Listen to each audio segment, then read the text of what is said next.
हेर, यो समाजले तिम्रो सुन्दरता तिमी जन्मेकै दिन बताउँछ।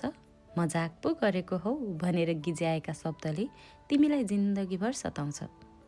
यसको अनुहार त पटक्कै कोहीसँग नमिल्ने है। आफ्नै छोरी होइन क्या हो, के जान्नु खै। कस्तो मुखनी जहिले हत्यारो, हाँस्न पटक्कै नजाने कि। गतिलो त्यही एउटा केस छ, त्यो फेरि माथि किन बाने कि। हिनाइ पनि कस्तो हौ, आवाज केटाको झैँ लाग्छ। लाली पोत्न धन्न जाने छे, यसलाई हेर्न आउने केटा त बाटैदेखि भाग्छ। फेरि उमेर पुगेपछि त स्याल नै घोरले हुने रहेछ। आजकल त अलि हेर्न हुने भएछ। विदेशी हावाले त जस्तो कालो रङ नि फेर्छ। त्यही त, रूप छोडेर कसले पो मन हेर्छ।